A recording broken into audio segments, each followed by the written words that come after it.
Hello and welcome. My name is Elise Hartman. I'm the Collective Learning and Resources Director at 313 Reads. 313 Reads is a coalition committed to working side by side in collective impact with citywide, statewide, and national partners toward literacy access, equity, and justice to support grade level reading.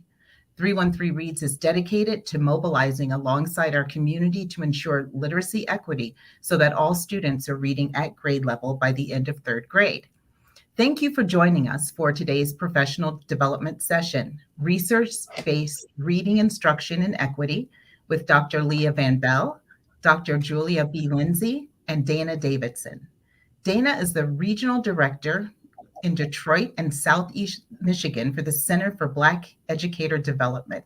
Dr. Lindsey is the author of Reading Above the Fray, Reliable Research Routines for Developing Decoding Skills. And Leah Van Bell is the Executive Director of 313 Reads and President of the Michigan Reading Association. Leah, would you please introduce yourself? Yes, thank you. Yeah. Hello, everyone. I'm really grateful to be in this space. Julia was one of the keynotes at the recent Michigan Reading Association annual conference. So really excited to connect with you again here. And Dana, with her work with Center for Black Educator Development, my son did a virtual Freedom School Literacy Academy through her organization. So I have such respect for both of you. I'm excited to be here. I'm a Detroiter. My son goes to a public school here in Detroit. He's also received out-of-school literacy support from community-based literacy programs. And I'm here today because I really care about making sure that the folks who are doing amazing and powerful community-based literacy work have access to what they need to have the tools in their tool belt to do that in ways that are going to have the most impact for our babies. So thanks, Lisa. I'm glad to be here. Thank you. And Dr. Lindsey. Hi, everyone. I'm so thrilled to be with all of you today. Again, my name is Dr. Julia Lindsey, and I am a proud former elementary school teacher, as well as a former colleague of those at the Center for Black Educator Development working around the Freedom Schools model. And I am also a former Michigander. I went to the University of Michigan, where I got my PhD in literacy. And what I do is I talk about literacy and why it's so critical that we get these early foundations right, and try to help teachers and community partners and leaders and parents get access to the information that they need to make sure that they can help all children have the highest level of literacy possible. So I'm thrilled to be here today to talk with all of you about how we can help out a lot of kids. Thank you so much. And how about you, Dana? Would you introduce yourself as well? Thank you, Elise. Good morning, everybody. Thank you so much for inviting me, Leah, and 313 Reads. I am a longtime educator, 26 years with the Detroit Public Schools. Absolutely loved it. I also am the co-creator, and I was the chief administrator of Wolverine Pathways, the premier pipeline program at the University of Michigan. Had the pleasure of being an executive director for Mitch Album at Say Detroit Play Center. It's an out-of-school learning space that features reading and literacy, as well as arts and athletics. And finally, now I'm here with the Center for Black Educator Development and helping children, particularly Black children, achieve their academic highest so that they can make the world what they want it to be is a huge deal for me. I'm also the parent of 2 kids, educated at Detroit Waldorf and Detroit Public Schools. So all that. Thanks. Thank you. 313 Reads professional development sessions provide evidence-based and data-informed learning opportunities for educators, program leaders, and coalition partners. And I know that I'm looking forward to learning more about research-based reading instruction and equity. So Leah, the floor is yours. Thanks, Elise. And today's tone will be pretty conversational, so really excited for folks to join us. Please, if you have questions or comments, drop them in, and we'd love to lift those up. And I love all the points of intersectionality. So I also got my PhD at U of M in the same program Julia did, and Dana, your connection to U of M. Love it, absolutely. And I don't know if you saw, Dana, but when we posted about this session, it was really amazing and lovely to see people posting. Chris Rutherford of Broadside Lotus Press posted that you were his daughter and Jari's favorite teacher, and Corinne Leon, who is very involved with MRA, and also she leads our youth Literacy Justice Advisory Council, just gushed about you. So it's really exciting to see all these points of intersectionality with people I know. I love it. So I want to do a little bit of framing about 313 Reads because I think it was really easy to explain what sort of my job was, or what the body of work that I was involved in was when I was a classroom teacher or a university professor. And then to say to people like, oh, I'm with 313 Reads, this amazing space. But the thing is, we don't serve children and families directly. We're a collective impact coalition, which means we convene folks who are serving children and families directly to help build aligned, coordinated efforts, and also to grow impact. And one of the key levers for that is collective learning, professional development, and Elise champions that as the director in that space. And as I mentioned before, schools, classroom teachers, deep respect for everything that they do. And 313 Reads centers that and says yes. And when here in Detroit, we have some zip codes with less than 4% of our babies reading at grade level, and we have an adult illiteracy rate in our community of 47%, it's a yes. And yes, schools are working so hard, teachers are moving mountains every day, and community needs to come together around this, right? So that's really important. And at the heart of 313 Reads, this idea that literacy and access and equity and justice and liberation, like they're all intersectional, they're threads woven together in a tapestry, and you can't sort of tug on one without tugging on the other. So this book, Reading Above the Fray, Julia, amazing book. And I hope everyone will read it. It's a book that I tore through like in 2 sittings because it was just like, it's so good and compelling. And it's like, yes. But I think the thing that got me also really excited was you're one of the few folks I've seen who's making a really strong research-based argument for research-based reading instruction that is also culturally relevant, culturally sustaining, and centered on equity. And to see how you like wove that through, I was like, yes, this is what we need, because there's this idea that it's either or, right? So I was wondering if you could, I don't know, just start us off a little bit by talking about like, what is research-based reading?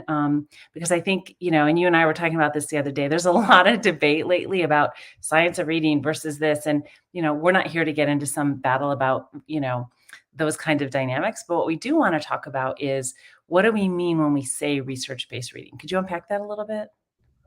Absolutely. Yes. And I'll just show the book quickly. It's called Reading Above the Fray. It's available everywhere books are sold, and it was published by Scholastic.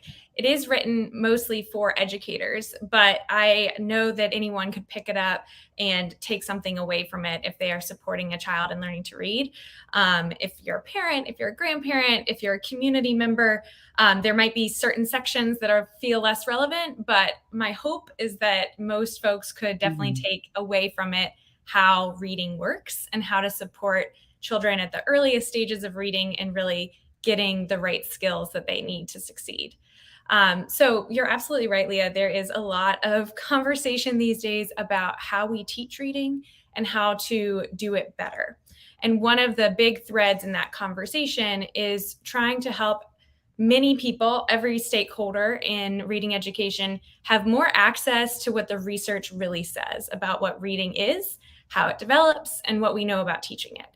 Reading is actually one of the most well-researched topics in education. We have decades and decades and decades of research from psychology and neuroscience and education and sociology and all sorts of disciplines about reading, because it's an incredibly interesting phenomenon.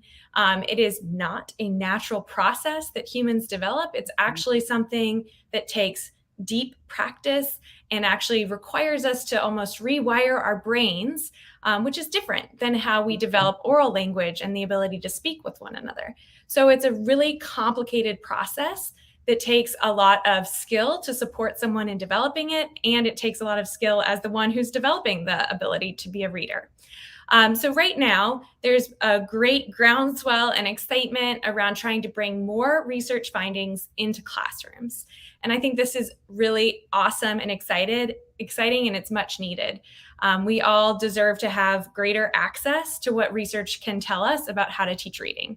And that goes all the way from what are the components that go into recognizing an individual word, to what are the best instructional moves, materials, and books to put in front of kids at different stages of reading to help them along the way, to also recognizing that it's not just about the experimental evidence that we have around really specific practices, but also about the great depths of theory and qualitative research. So that's not necessarily numerically based, but based on observational data and other kinds of qualitative data that help us understand larger contexts about how children need to feel in their reading classroom and how children need to be uplifted in their reading classroom. So it's not just necessarily, from my perspective, about, okay, here's how we can move this skill, but also how can we support a child in succeeding as a reader who can then define their own destiny and in order to read and write and whatever they want for whatever purposes they deem exciting or useful. So right now there's a lot of recognition around this and it's exciting. But I do think it is also something, to be thinking about what research are people foregrounding, and is there additional research that we need to lean into to make sure that we are meeting all of the goals that we have around equity as well. Yeah, it's really interesting. A couple things that you mentioned, Julia, is this idea of for them to use reading to accomplish things they want to accomplish, right? Like, and so often we get stuck in the conversation about, our kids need to get to grade level reading, and we frame it as an achievement gap, right? And like, we know it's not an achievement gap; it's an access and opportunity gap. And it's about so much more than just that grade level reading piece, right? It's about whole life outcomes and trajectories that are deeply linked to literacy, right? So, so that really resonates with the work of 313 Reads, and and just personally thinking about myself as a parent, and my son, we're over on the east side, so not too far, Dan, from where your little humans went to school, and thinking about why is it that kids living in our community should have less access to, if I drive a few miles further east and I'm in Grosse Pointe, right? And it's a really different context. Dana, and I'm thinking so much about the work of Center for Black Educator Development and Freedom School Literacy Academy. Julia mentioned this idea that like all research isn't about these, it's not all statistics and hierarchical linear modeling, right? It's, qualitative research is also research, and it's also really important. And I think sometimes we forget that things like culturally relevant and culturally sustaining pedagogy are research-based, right?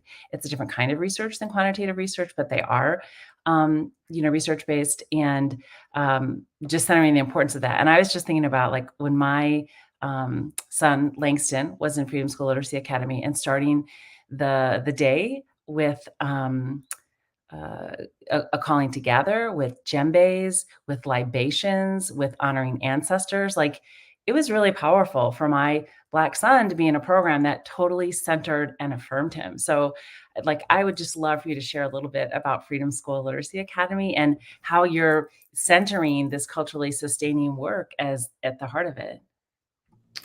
Thank you. Yeah, so for those who aren't familiar with Freedom School, it is a tradition of approaching literacy as the primary focus for summer programming, and it builds this sense of community that is very deeply centered in the Black tradition, this understanding and knowing of Black people as brilliant folk, and this idea of storytelling and engaging as a community effort.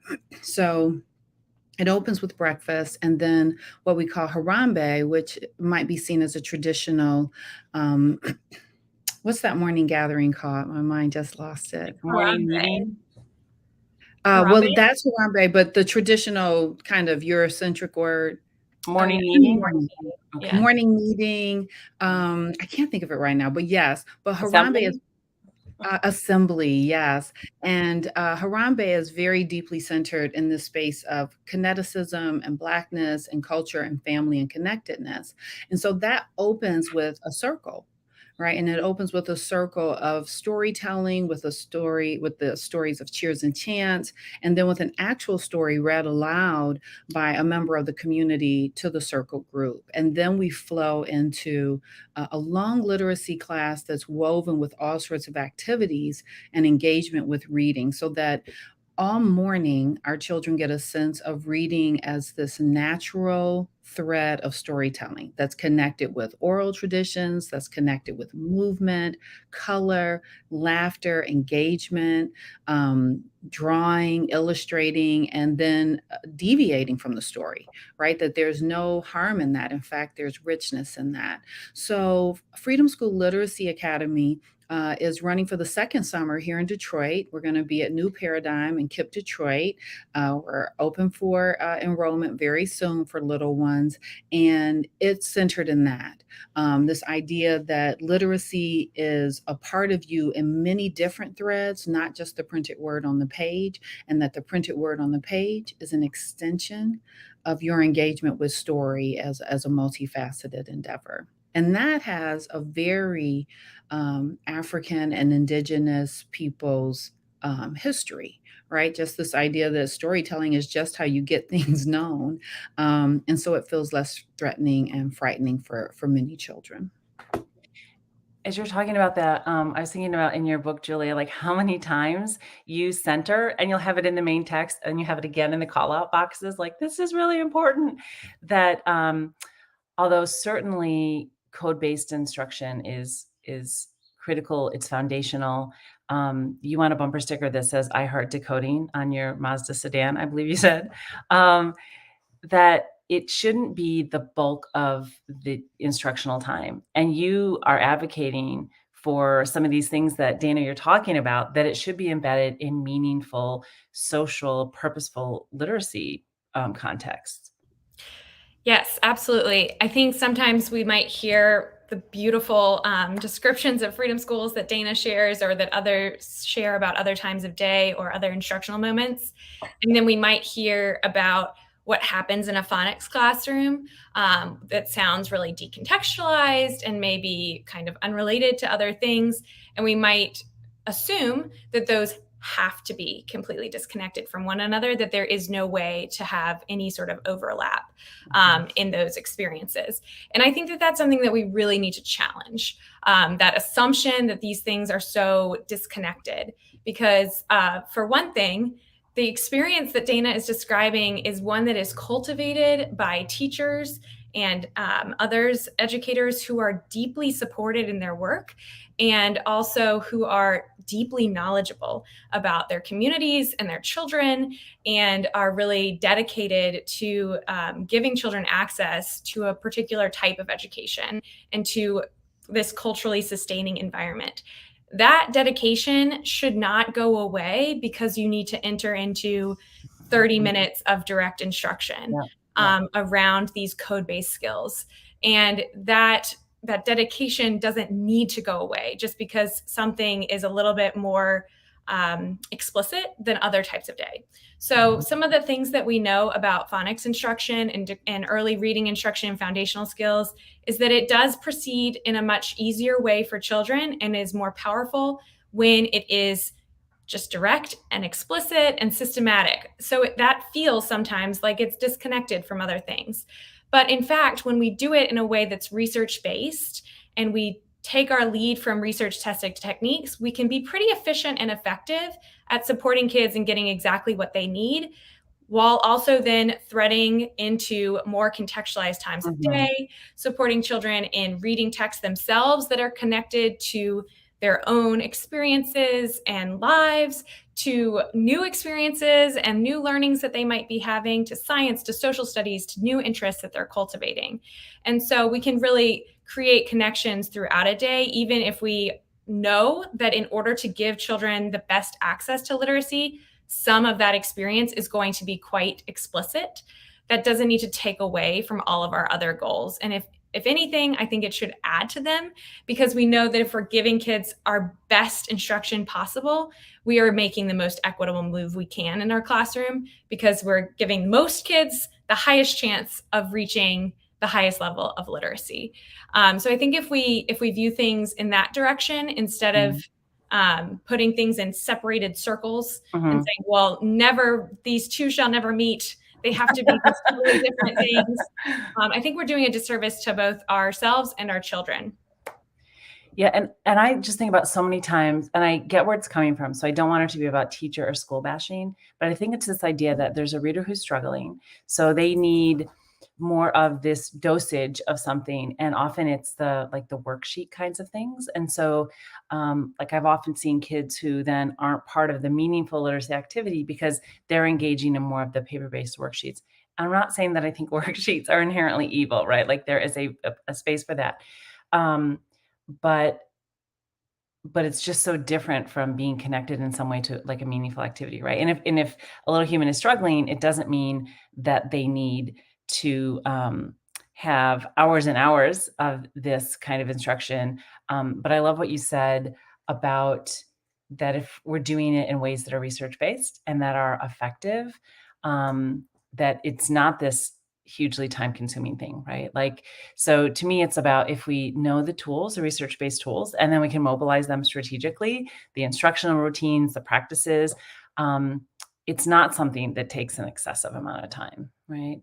And I also love you talk about joy in the book, and reading is the purpose of joy. And I think one thing that gets lost in the current reading debate, and where folks stand on either side of that, is this idea that if you implement research-based practices, that you're making reading sort of this mechanistic kind of thing. And you're like, no, research-based, culturally relevant, and joy, right? And it makes me think about, bell hooks and Audre Lorde, and this idea of like joy is a form of resistance.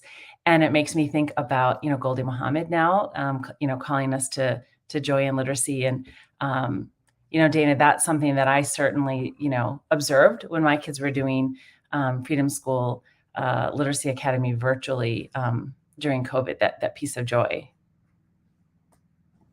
Yeah, I am a more recent addition to the Center for Black Educator Development, so I missed its COVID experience, but I absolutely get what you're saying around that piece. And then to expand it, Julia, from what you shared, I think that part of what happens is that we don't have enough folks who have the resources and the power to change what education looks like, really investing in Black and Brown education and Indigenous education in ways that are super duper impactful, which we could, right? We could decide that when we teach reading and math, right? Our focus is on reading.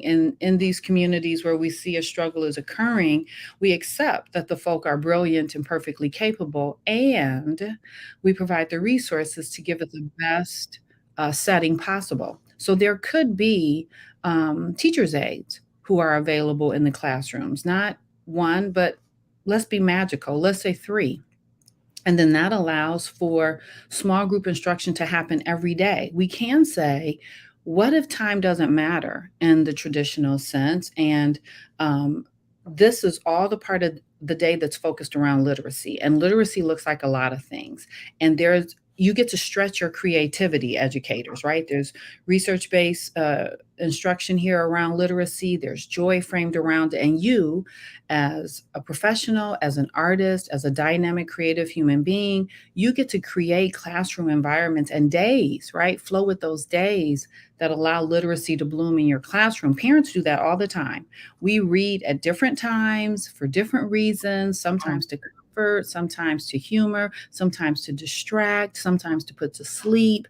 That's okay, right? And children learn, wow, reading happens in all kinds of ways at all kinds of times, and I kind of like it or I love it. And we have taken that space away from educators, particularly educators serving Black, Brown, and Indigenous and poor children in this country, and we've really slammed on this regulation piece.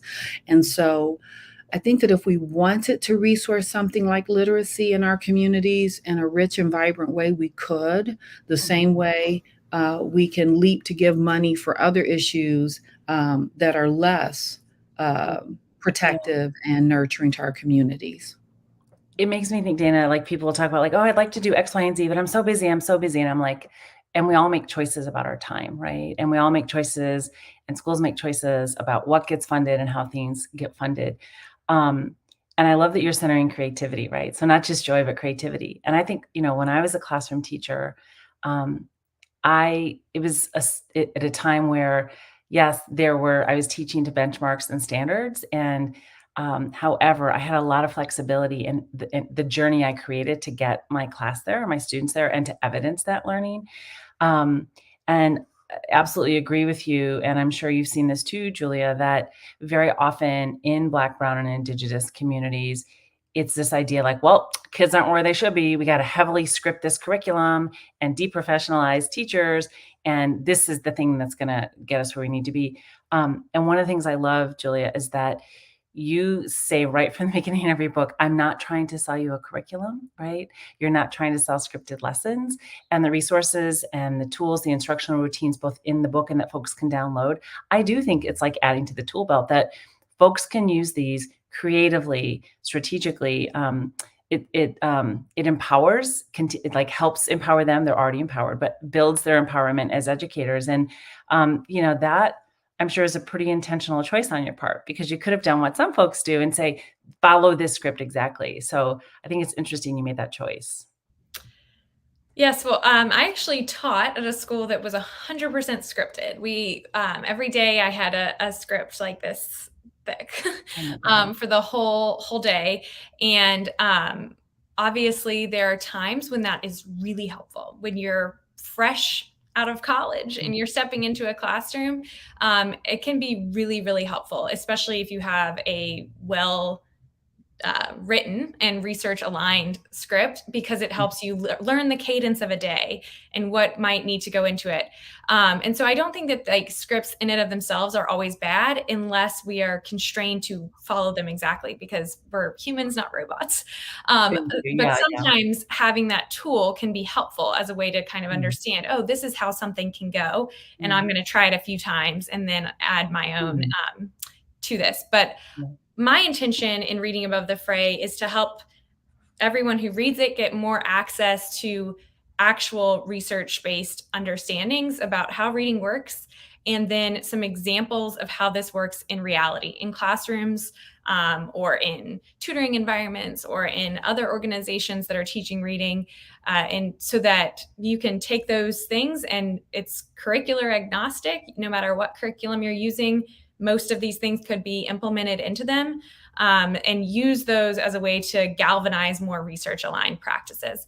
But certainly, there are obviously some universal truths about how learning works in the human brain, but there's also a lot about individuals that I cannot guess what every reader of this book's students look like, sound like, act like, are interested in, etc. And those are things that educators have to be able to act on of their own knowledge, because no one's going to know your students better than you and the community around them and the family around them. So those folks need to be, feel that power that they have to shape young readers' experiences in that way as well. Yeah. And it's, I was watching something recently where, and I'm horrible with names, so I forget her name, but she was giving sort of a little mini lesson on how to scat. And she first sang a song, and she sang it sort of with the traditional melody and phrasing. And she said, you start with that, and then here's what it means to scat, to know where you're headed, but to improvise and to do it differently in different performances based on the feeling you want to evoke here and in different spaces. And I think that's so much around teaching and literacy instruction, right? That those lesson plans, those scripts can be really important. And like you said, Julia, I think about all my years as a professor of teacher education. It's really daunting and overwhelming to say, here's your classroom. Now prepare, lesson plans for all day, every day, like from scratch. And I used to often say, people are getting a degree in teaching. They're not getting a degree in curriculum development. And it's kind of like someone's getting a dental degree, a dentist degree. I don't know what you call that, and then also saying, oh, and design the instruments you're going to use as a dentist. no, right? Like you're becoming a master of this craft of dentistry. You don't need to also design all the instruments. And so, but it's just that idea that, not the hyper rigidity. So I just want to clarify, I'm not saying that I think like lesson plans or instructional routines are not helpful.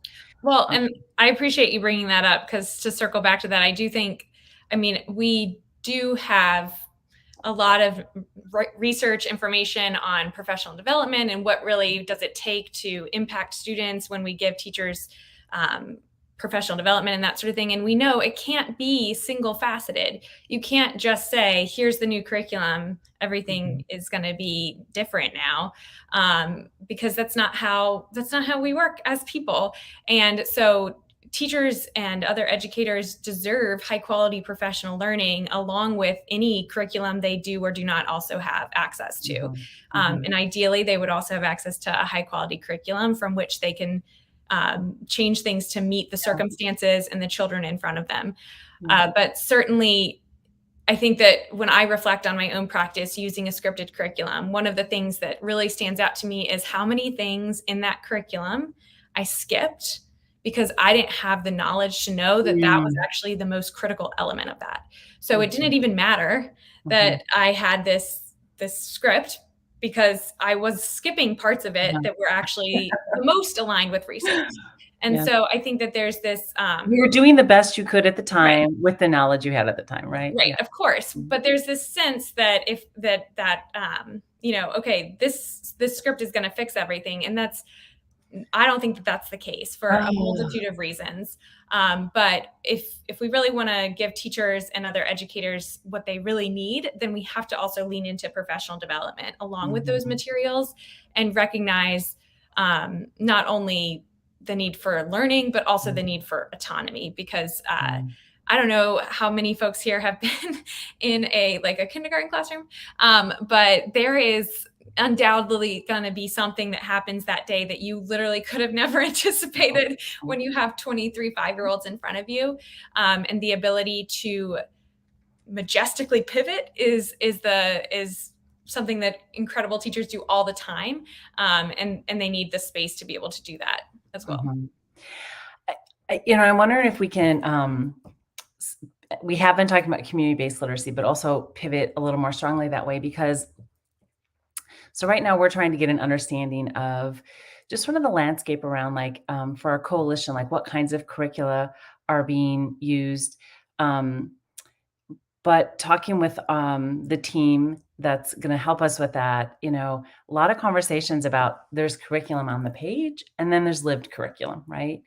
And so I agree with you, Julia. I think that that there are so many micro decisions that are happening in any lesson along the way, that if we just look at the curriculum and say, yep, this is a, as we always hear the stamp, evidence-based curriculum, aligns with science of reading, and then there you go. What we're not realizing is that teachers are not technicians that then just deliver that curriculum, right? So it's all these decisions along the way. And that role of professional development. And in our coalition, we have partners who, they're moving mountains every day for families, right? They're getting food to families. They're getting diapers to families. They're doing family yoga. They're doing all kinds of family literacy programming, things that are just incredibly powerful, like 313 Speaks, which is about building early language with a family-centered model.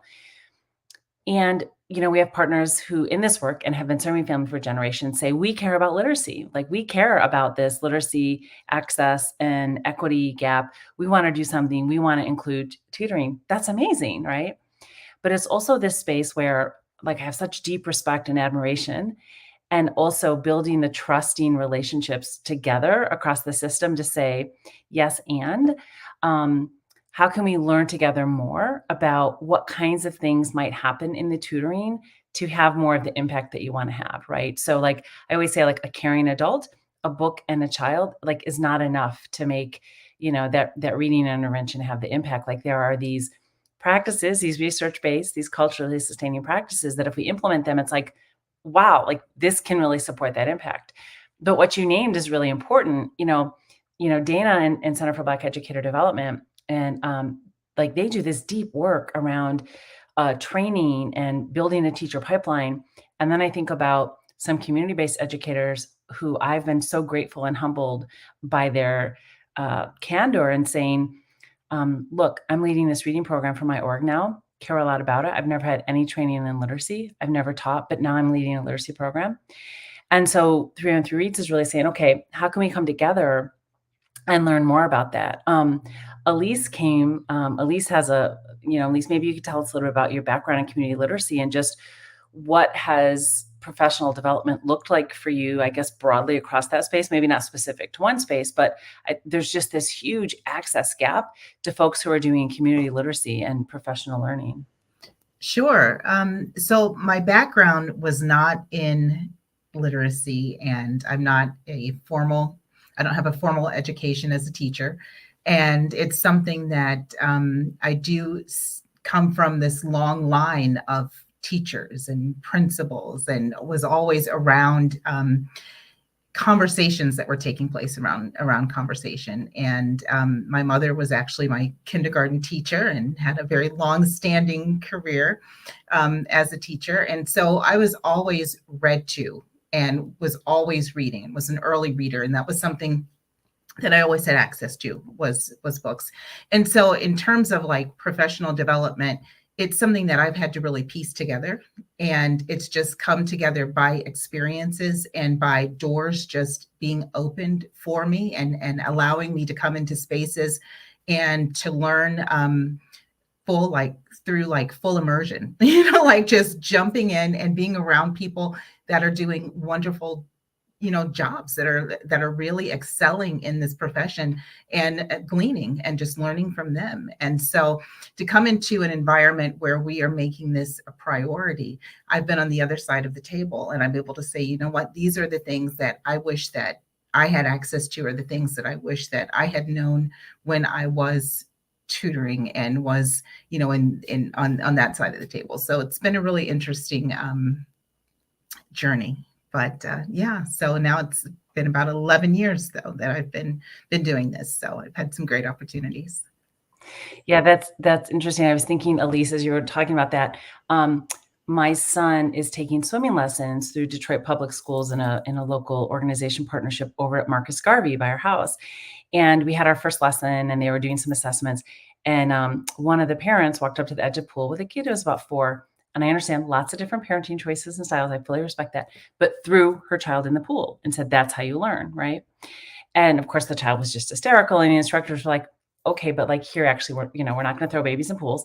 But just that panic of that child, right? And just thinking about, how often folks coming from a place of love and coming together as a community are like, I want to serve in this work. But like you're saying, at least sort of like not really having access to that learning, kind of, cobbling stuff together. And thinking about the long history, right, in Black and Brown and Indigenous communities when access to things has been denied, when there has been systemic historic oppression, that communities say, okay, then, we're going to do this for ourselves. And thinking about things like the Black Panthers and the impact they had on things that would become, part of the school lunch program, right? That's now a national model. And just like how we come together to provide for community and babies. And, Dana, I think your program is really interesting too, because you're in schools and you're working with teachers, but also with folks who haven't had that experience. So how do you get them the tools they need to be able to implement research-based practices in this like really short window? What does that look like? Yeah, so that's actually a lovely question. We use a model. So our goal is to rebuild the Black teacher pipeline with so many other folk who are passionate about that in the country. To that end, the way that our Freedom School Literacy Academy operates is we use, like Freedom School, college students to be the lead educators in the space. High schoolers are their teaching assistants, and the classes are only of 10. So we're using 10 children. They're rising first through third graders, and we focus on literacy. There is 2 weeks of training that happens ahead of the summer program launching, and that's led by well-researched and very reflective folk who've done deep work around that training. How do we, share this with college students and high school students in this brief amount of time? We also have professional educators who receive the same training plus, because they are going to be their mentors and coaches through this process of teaching literacy to little ones in our 5-week program. So it is hours of work, but it is only across 2 weeks.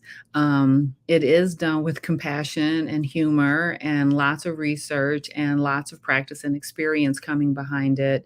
And it's done in layers. And then through those 5 weeks, they continue with professional educators who observe them in the morning.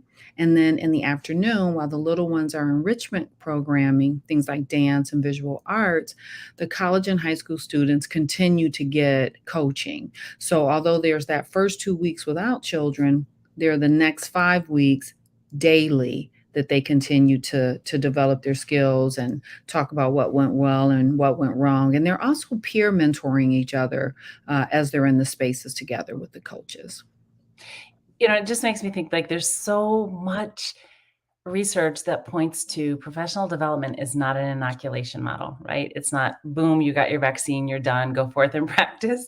It's this idea that like, yes, there's professional development, but when it's most effective, there's ongoing opportunities for coaching, for support, for mentoring, for continued learning, right? So one of our things that we say often in 313 Reads is we're all teachers and we're all learners. Like I'm learning too every single day, right? Like I learned from reading Julia's book. I learned from Langston being in the program with Center for Black Educator Development. And I think that's the space with our community-based literacy educators. It's honoring that they are literacy professionals, right? They may not have had that education degree, but it doesn't mean that they can't be really competent, committed literacy educators. And Julia, I'm just wondering, like if you had to think about like the tool belt for a community literacy educator, and thinking about like all the richness of your book, what are some things that you would prioritize as like, yes, as folks are training their teams, as we're working as a coalition to develop some coalition-wide professional development, like,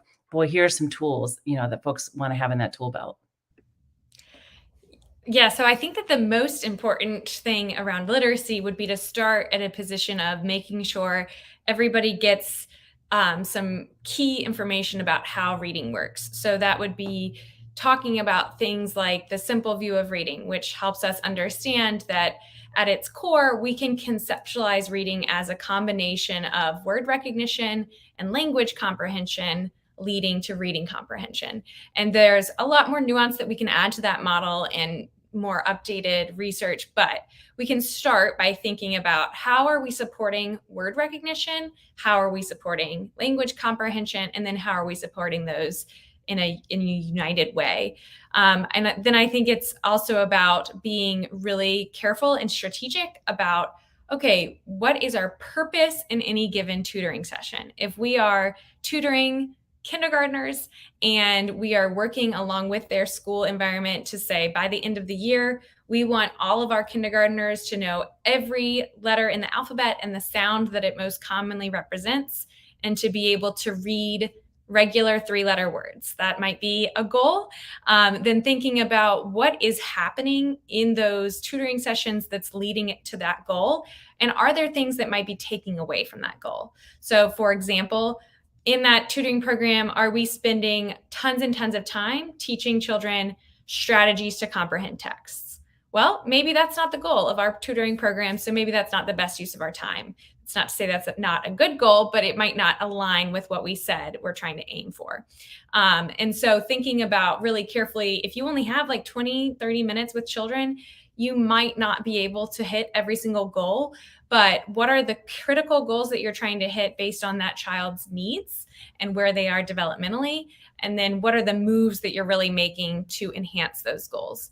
And then just to circle back to earlier moments in our conversation, I also think it's critical to support community members in engaging in conversations about what does it look like to be culturally sustaining? What does it look like to be sustaining our community and our neighborhood?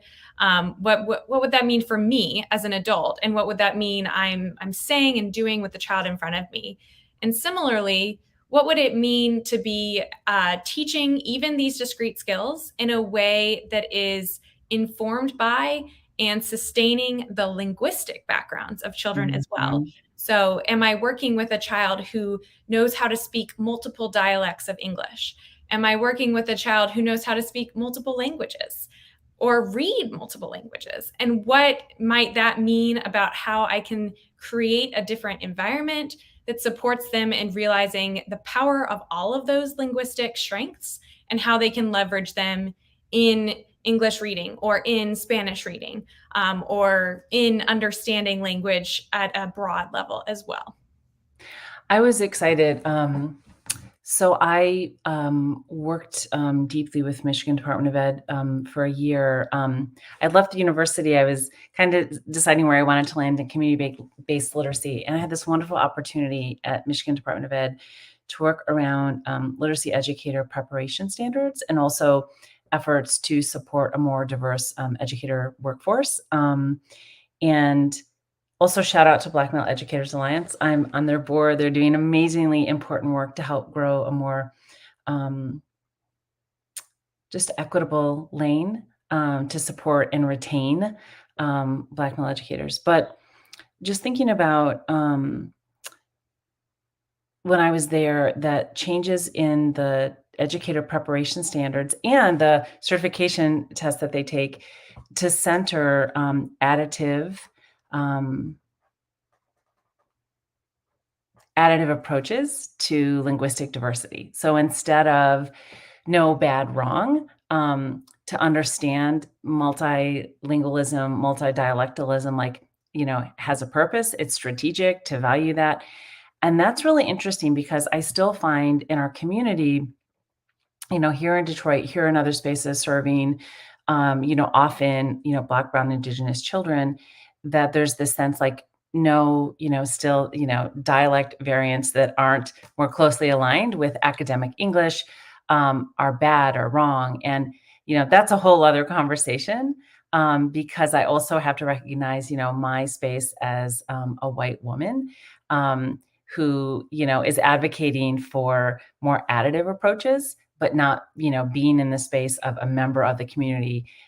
Sometimes folks making very strong arguments for subtractive models. So probably a whole other conversation. But, one of the things that you were also talking about was this idea of having a really clear purpose.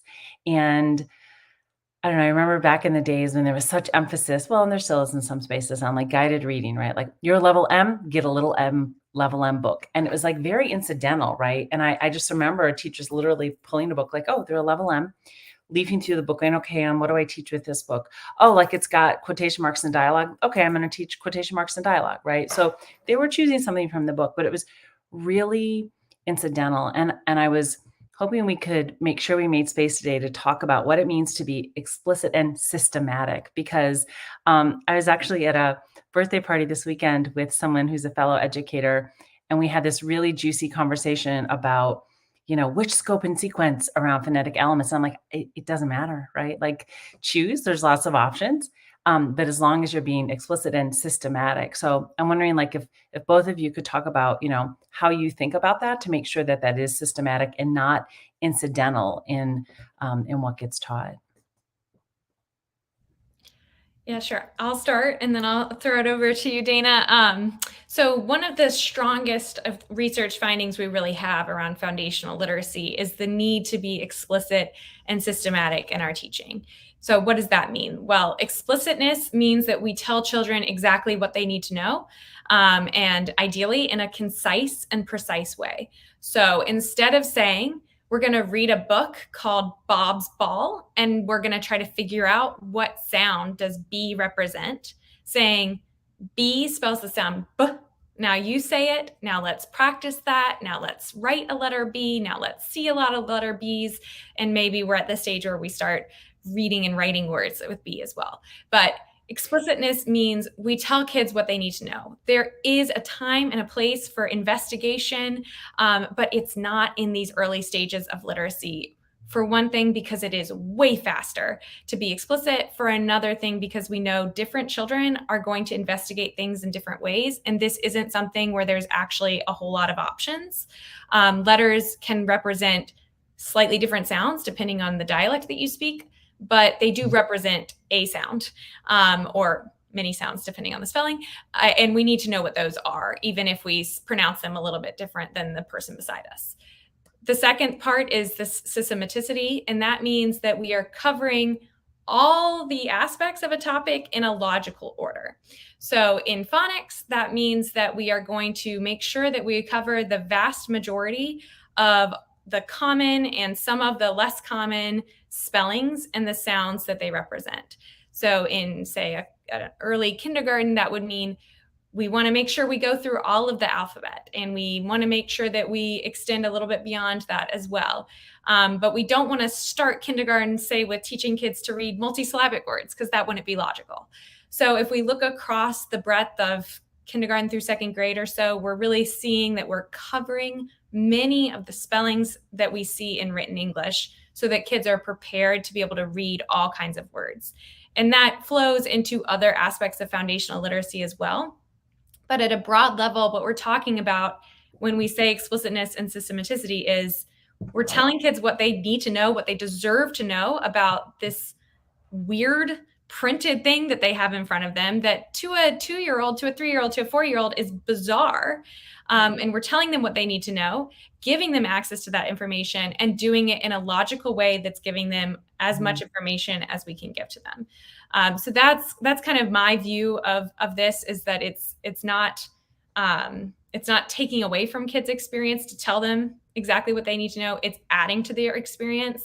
And we know from research that that is the best way to make sure that the highest percentage of kids gets this information and can do something with it, which after all is the whole goal here, is that kids can do something with this information, can read, can write, can text, can tweet, can TikTok, whatever they want to do, but that they are able to actually do something with these skills. Great. I loved all of that. And I also think that as a broader, like, programmatic thing, the communication to the children, the educators, and the parents, and even the schools that we partner with, that this is our explicit work. This is a reading journey, a learning journey that we're on together, that as you go through the daily systematic and specific things that Julia just talked about, and you look at the broader pieces of what the work is, I think the students and children feel empowered. I think that parents feel more empowered by this idea that you are communicative as the education community about, here's our focus for the day, here's our focus for the hour, here's our focus for the summer, and that this is a together thing. They feel more that they are with you in the journey, and that they should have voice to respond to that journey. So I love the things that you shared, Julia, and because it's true. When we go ahead, we do it certainly at a more complex level. I taught high school English. We say, this is our objective today.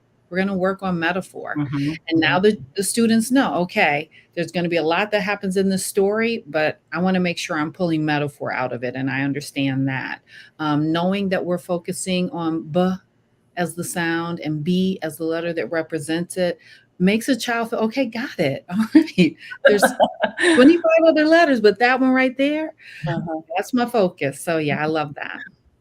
And just to add one more thing to that, I think that there's a fear sometimes that that's going to be joyless, like we've kind of discussed. And I just want to say that there is actually direct research on this. Researchers have manipulated the context that kids learn letters in, and they have actually seen in certain studies that kids are more engaged, both by self-report and based on teacher observation, and they learn more in these decontextualized practice opportunities, not in just storybooks. And I don't mean that that's not an anti-storybook at all.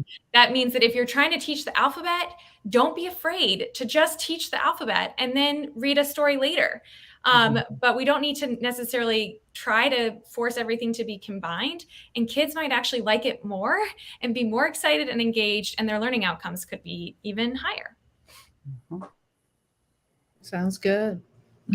Agree. I've really enjoyed this conversation. And again, this is part of my experience and learning and being able to now take some of that and when I go into these settings, utilize what I'm hearing and learning. And I'm sure that there are people that are our literacy coalition members who are able to use this information as well. So thank you very much. And if you could just take a few minutes and give us a takeaway, how can people that are maybe do not have the formal education and are tutoring children and working with children, how can they take this information and utilize it in their practices? Can you both give us some pointers?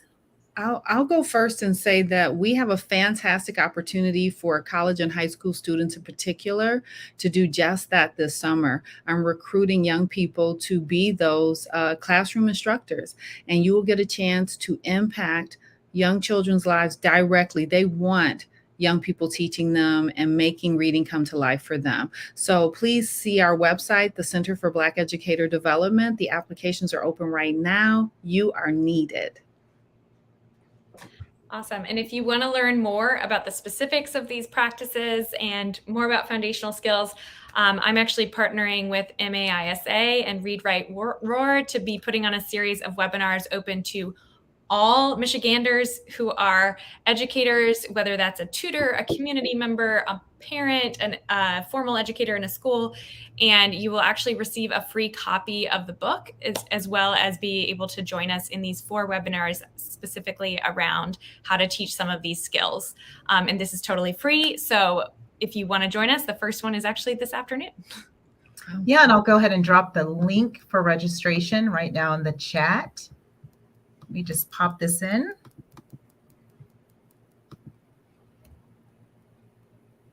There is the link for the Black Educators Alliance, and then I'm going to drop the registration. And while Elise is doing that, I'll see you later for that, Julia. I'm excited for that. And 313 Reads is really excited. Elise shared this with everyone in our coalition and our network, and we will also be convening after these sessions an additional gathering of community literacy folks here in our coalition to come together and unpack further and think about all this amazing stuff that we will have learned through this opportunity. Like, okay, and what does this mean, for our work here in Detroit? And I love, love, love that again and again in your book, Julia, you say, and what are you going to do tomorrow, right? It's not 6 months from now, a year from now when I finish some specific program, but like, now that I know this, what will I do tomorrow? So I'm excited to be a part of this, and we're eager for our coalition to be a part. Yep, and I'll be there this evening as well, so I'm looking forward to it. Thank you both so much for joining us. And we have some additional information for our guests that can visit our website. So if you're listening and watching, you can go to our website for additional resources. You can sign up for our monthly newsletter and find more information about the 313 Reads Coalition. And you can also access all of our videos from our professional learning series on our Facebook page, as well as on YouTube. Thank you very much for joining us. Today's professional development session was made possible by both the Skillman Foundation and the United Way of Southeastern Michigan. Thank you so much, Dr. Lindsey and Dana, for joining us. We really appreciated this, and this was wonderful. Thank you. My pleasure. Thank you for having me. Yes, same here. Thanks so much for having me.